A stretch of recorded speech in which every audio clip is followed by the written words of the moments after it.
scene was cut from one of Hollywood's most celebrated westerns. The studio never explained why. And the people who saw it before it disappeared say it changes everything about the film. The movie that made Robert Redford a legend. Come far, Pilgrim. Feels like far. There are westerns that entertain, and then there are westerns that stay with you. The kind that do not feel like movies so much as memories you somehow have of a life you never lived. Jeremiah Johnson is that second kind. And to understand why a single removed scene from this film has generated 50 years of quiet, persistent conversation among the people who care most deeply about cinema, you need to understand what the film was and why it mattered so much to begin with. Jeremiah Johnson was released in 1972, directed by Pollock and starring Robert Redford in what many critics and film historians consider the role that defined the first and most important chapter of his career. Not the most famous role, not the most awarded, but the most defining.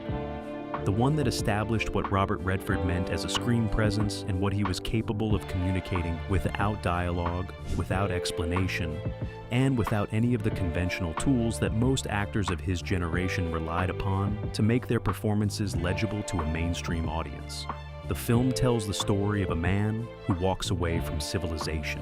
Jeremiah Johnson is a Mexican-American war veteran who has seen enough of the world that other men built and wants no further part of it.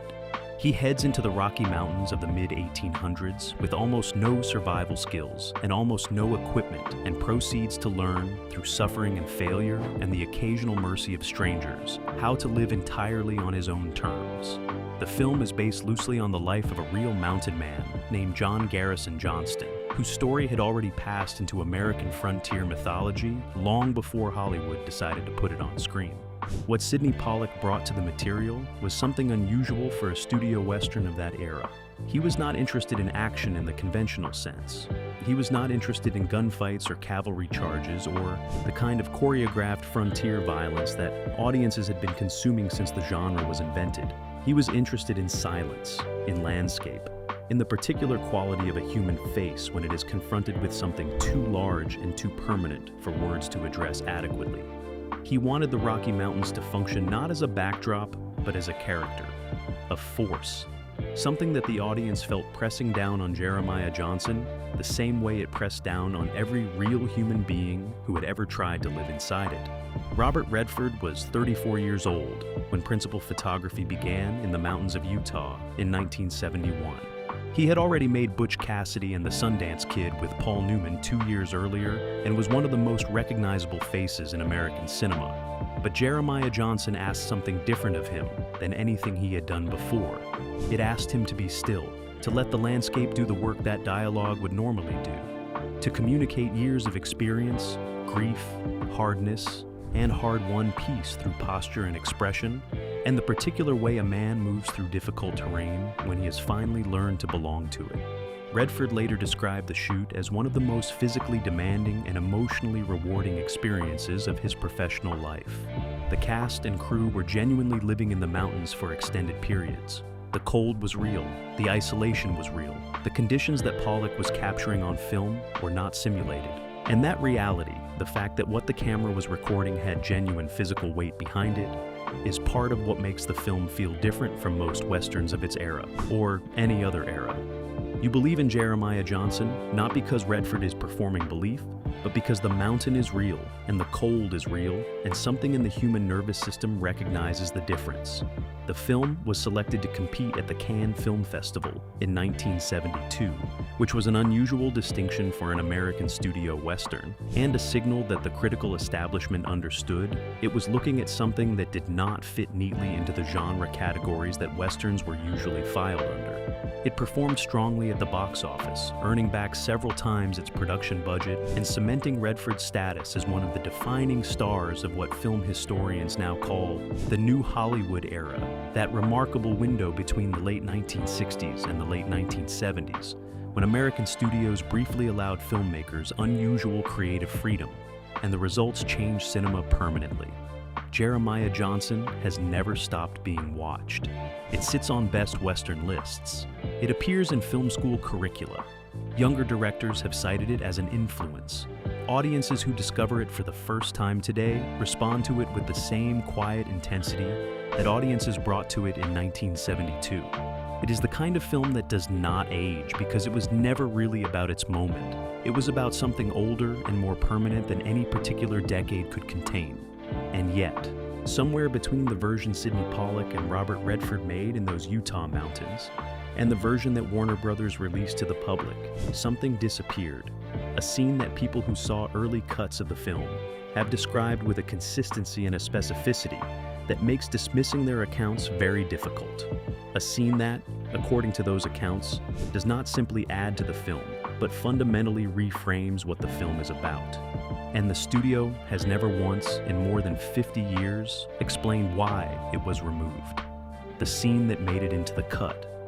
To understand what was removed from Jeremiah Johnson, you first have to understand what Sidney Pollock was originally trying to make. Because the film that arrived in cinemas in 1972 and the film that Pollock and Redford had been building in those Utah mountains were not entirely the same thing. And the distance between those two versions of the film is exactly where this story lives. Pollock had come to the project with a very specific creative ambition. He wanted to make a film that took seriously the interior life of a man in the process of becoming something different from what he had been. Not a hero in the conventional sense, not a villain, something more complicated and more honest than either of those categories allowed for. Jeremiah Johnson was, in Pollock's original conception, a film about transformation, about what it actually costs a human being to leave one world behind and build a new identity inside a landscape that has no interest in accommodating human fragility. The screenplay went through multiple drafts before filming began. John Milius, who would later direct Conan the Barbarian and write Apocalypse Now, worked on early versions of the script. Edward Anhalt also contributed significantly to what eventually became the shooting script. The process of moving from source material to final screenplay was long and involved and produced a document that contained more scenes, more emotional complexity, and more of Pollock's original thematic ambition than the studio was ultimately comfortable releasing to a mainstream audience. What Pollock was building across those drafts was a film with a very specific emotional architecture. The early sections established Jeremiah as a man defined by incompetence and vulnerability. He cannot hunt. He cannot trap. He nearly starves in a landscape full of food simply because he does not yet know how to read it. This deliberate humbling of the protagonist was essential to Pollock's design. You had to watch Jeremiah fail before you could understand what his eventual competence meant. You had to feel the mountain defeating him before the moment when the balance shifted and he began, slowly and painfully, to defeat it back. The middle sections of the film introduced the relationships that would define Jeremiah's transformation. His friendship with the mountain man, Bear Claw, played by Will Geer, who teaches him the practical skills of survival with a gruff and unhurried generosity. His unexpected acquisition of a wife, Swan, a flathead woman whose family more or less assigns her to him in a transaction. Jeremiah does not fully understand and cannot refuse.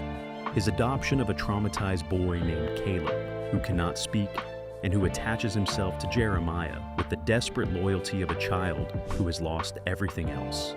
These relationships gave the film its emotional weight. They gave Jeremiah something to lose.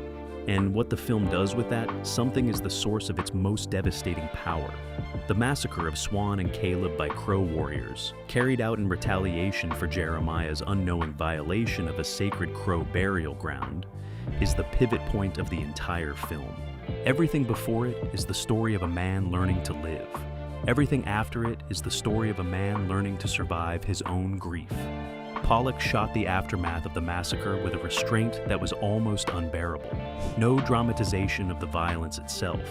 Just Jeremiah returning home to find what he finds, and the camera holding on Redford's face as he processes it. It remains one of the most quietly devastating sequences in American cinema. But between the massacre and what follows it, in the original cut of the film, there was something else. Something that Pollock had shot and assembled and considered essential to the emotional logic of everything that came after. A scene that provided the bridge between the man who returned home to find his family gone and the man who became, in the film's closing sections, something colder and more remote and more at peace with violence than the Jeremiah Johnson of the early reels had ever been. People who attended early screenings of the film before the studio intervened have described this scene with a remarkable consistency. Their accounts agree on its basic shape, its emotional register, and its thematic function within the larger film. And what they describe is a scene that does not simply deepen the story. It changes the meaning of everything that surrounds it. The studio saw it. The studio made a decision. And then the studio said nothing about that decision for the next 50 years. That silence is where this story gets genuinely strange. And what the scene actually contained is something that, once you hear it described properly, makes the studio's silence feel less like indifference and more like something considerably more deliberate. What the removed scene actually showed. This is where the story gets uncomfortable. Not because what the removed scene contained was gratuitous or offensive in a simple way, but because what it contained was true. True in the way that certain moments in serious films are true. The kind of truth that makes studios nervous precisely because it cannot be argued with and cannot be softened without being destroyed entirely. The accounts of people who saw the original cut of Jeremiah Johnson before Warner Brothers intervened are not identical in every detail. Memory is not a recording device, and these screenings took place more than 50 years ago. But the core of what those accounts describe is consistent enough across enough separate sources that film historians who have spent serious time with this question treat the basic shape of the scene as established rather than speculative. What the scene showed, according to those accounts, was Jeremiah Johnson in the immediate aftermath of discovering his family's massacre, not the discovery itself, which the final cut handles with its famous restraint. What came after? A period of time, somewhere between a single night and several days, depending on which account you read, during which Jeremiah did not ride out for vengeance and did not collapse into paralyzed grief. He did something that neither of those responses could accommodate. He sat with it. He stayed inside the wreckage of the life he had built, and he let the full weight of what had happened press down on him without trying to move away from it or convert it into action. The scene as described was largely without dialogue. It was Redford and the landscape and the particular quality of light that cinematographer Duke Callahan had been capturing throughout the production. But it contained a specific moment that the people who witnessed it have returned to again and again in the decades since. A moment in which Jeremiah, sitting alone in the remains of his home, performed a small and private ritual of grief that drew directly on the Flathead traditions that Swan had brought into their life together. He was not a Flathead man. He did not fully understand the traditions he was drawing on. But he used what he had learned from Swan to say goodbye to Swan in the only language that felt adequate to the size of what he had lost. That detail is the heart of why the scene mattered as much as it did to the people who saw it. The entire film is built around the question of what it means for a white American man to enter a world that is not his and be changed by it in ways he did not anticipate and cannot reverse. Jeremiah Johnson arrives in the mountains as a product of one culture and becomes, through grief and violence and the relationships that the mountain forces on him, something that does not fit neatly inside that culture anymore. The removed scene made that transformation explicit in a way the final cut only implies. It showed the moment of crossing, the moment when Jeremiah stopped grieving as the man he had been and began grieving as the man the mountains and Swan had made him into. Without that scene, the transition in Jeremiah's character across the second half of the film is something the audience feels but cannot quite locate. He becomes harder, more capable, more at home in violence. The Crow warriors who killed his family begin seeking him out not to finish what they started, but to test themselves against a man who has become, in their understanding, something closer to a force of nature than an ordinary adversary. The film presents this transformation as earned, but does not fully show the earning of it. The removed scene was the earning. It was the moment that made everything which followed make complete emotional sense. Pollock knew this. He fought for the scene. People close to the production have said he considered it among the most important footage he had shot across the entire shoot. Redford's performance in it, by all accounts, was something that even those who only saw it once in a screening room 50 years ago have never forgotten. One film historian who has spent years researching this question described the scene as the emotional keystone of the entire film. Remove the keystone, and the arch still stands. But something fundamental about its integrity is quietly gone. So, why did Warner Brothers remove it? That question has a partial answer. But the partial answer only leads to a deeper question that the studio has never addressed. And that deeper question is the one that has kept this conversation alive for half a century. The studio decision. Nobody documented Warner Brothers has never explained why the scene was cut. That fact alone is worth sitting with for a moment, because studios cut scenes from films constantly. It is one of the most routine parts of the filmmaking process. Scenes get removed for pacing reasons, for runtime reasons, for test screening reasons, for reasons that have nothing to do with the content of the scene itself, and everything to do with the commercial calculations that govern how a major studio releases a film to a mass audience. None of that is unusual. None of it is secret. Studios discuss these decisions openly all the time because there is generally nothing about them that requires concealment. What is unusual is the silence. When a studio removes a scene and then declines for 50 years to offer any explanation for why it was removed, that silence stops feeling like indifference and starts feeling like a decision in its own right. A decision to say nothing because saying something would require acknowledging what the something was. And acknowledging what the something was would open a conversation that nobody at Warner Brothers in 1972 was interested in having publicly. To understand the context in which that decision was made, you have to understand what American cinema looked like in 1972, and what Warner Brothers specifically was navigating as a studio in that particular moment. The new Hollywood era had given filmmakers unusual creative latitude, but that latitude was never unconditional. It operated within commercial constraints that the studios never fully surrendered control over. A film could be artistically ambitious. It could be morally complicated. It could ask difficult questions about American identity and American history. But it could not, in the studio's calculation, ask those questions in ways that risked alienating the mainstream audience whose ticket purchases were the only thing that made the entire enterprise financially viable. Jeremiah Johnson was a film with a significant commercial profile attached to it. Robert Redford was one of the biggest stars in America. The studio had invested real money in the production and expected a real return. The version of the film that Pollock had assembled was, by most accounts of people who saw it in that form, a masterpiece. But it was a masterpiece with a specific scene at its center that Warner Brothers believed would create a problem. Not a moral problem, not an artistic problem, a commercial one. The scene's depiction of Jeremiah Johnson adopting flathead grief rituals in the aftermath of his family's massacre touched something that the studio's internal calculations identified as risky. Not because the depiction was disrespectful. By all accounts, it was the opposite. It was handled with a seriousness and a sensitivity that reflected both Pollock's research and Redford's genuine investment in getting it right. The risk, as the studio apparently saw it, was different. It was the risk of a mainstream American audience in 1972 being asked to watch their hero, a white American man whose journey they had been invited to identify with across the preceding hour of film, express his deepest grief through the spiritual traditions of the Native American woman he had lost. That was the crossing point that made the studio uncomfortable, not the grief itself, the specific language of the grief.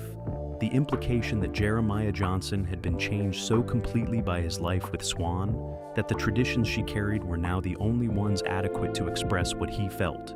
That implication, rendered visible and explicit in a scene of real emotional power, was apparently more than Warner Brothers was willing to put in front of a mass audience without knowing how that audience would respond. The test screenings, according to sources close to the production who have spoken about this period over the years, produced mixed results specifically around that sequence, not hostile results. Mixed ones. Some audience members responded to it with the depth of feeling that Pollock had intended it to produce. Others were confused by it. A smaller number were reportedly resistant in ways that the studio's internal research flagged as a commercial concern. And in 1972, a mixed test screening result on a sequence with that kind of cultural and racial complexity was enough for Warner Brothers to make the call that Pollock had been dreading since the editing process began. the scene was removed, the film was recut around its absence, and no public statement was ever made about what had been taken out or why. Pollock expressed his unhappiness about the decision in private conversations that have since been documented by people who were present for them. Redford was reportedly equally frustrated, but neither man was in a position to override a studio decision at that stage of the process. The film belonged to Warner Brothers in the way that all studio films ultimately belong to the studio. The director's vision and the actor's performance existed inside that ownership structure and were subject to it regardless of the artistic stakes involved. What makes the studio's silence across the decades that followed particularly striking is that the conversation around representation in American cinema has changed so dramatically since 1972 that the scene Warner Brothers removed would almost certainly be celebrated today, rather than flagged as a commercial risk. The very qualities that made the studio nervous in 1972 are the qualities that would make the scene's restoration a significant cultural moment in 2026. And yet, the scene remains missing. The studio has never acknowledged it formally, and the people who saw it are getting older, which means the window for recovering anything beyond their memories is narrowing in ways that make the urgency of this question feel genuinely pressing to the people who have spent years asking it, the people who have been asking questions. The conversation around the removed scene did not begin loudly. It began the way most important film historical conversations begin, quietly, in the margins, in places where people who care deeply about cinema gather to talk about things that mainstream criticism does not have the patience to address properly. A mention in an interview here, a footnote in a retrospective essay there, a comment from someone who had been in a screening room in 1972 and had never quite let go of what they saw. Robert Redford was the first significant public figure to acknowledge something was missing. He did not do it directly. He did it in the way actors of his generation typically address studio interference with work they cared about, obliquely, through implication. In interviews across the 1980s and 1990s, Redford spoke about Jeremiah Johnson with unmistakable warmth, but a consistent undertone of incompleteness. He described it as one of the closest things he had made to what he originally intended. That phrase, one of the closest things, was never accidental, coming from a man as careful with language as Redford consistently was. In a 1989 interview with a prominent American film publication, Redford went slightly further. He said Pollock had made a film that was very nearly complete, and that the released version was a fine film, but not the whole film. He did not name the scene, but he confirmed, in language that left little room for alternative interpretation, that the public version was missing something he and Pollock had considered essential. That interview became a reference point for film historians, a confirmation that accounts from early screening witnesses were not misremembering. Sidney Pollock was more guarded throughout his lifetime. He preferred discussing films in terms of what they achieved rather than what they had been prevented from achieving. But in a 1994 conversation recorded for a film school program, he acknowledged that Jeremiah Johnson had undergone significant editorial intervention late in post-production. He described it as painful. He said he had made his case as forcefully as he could, and the studio had listened respectfully and proceeded anyway. He called the released version good. He was careful never to call it complete. The film historians who have pursued this question most seriously have established through production documents and interview transcripts a clear picture of a creative decision made under specific commercial pressures. What they have not established is the current physical location of the removed footage. Warner Brothers has been asked about it multiple times by researchers whose inquiries are documented. The responses have been consistently unhelpful without being definitively negative, neither confirming the footage exists nor confirming it does not. That carefully maintained middle ground is itself a kind of answer.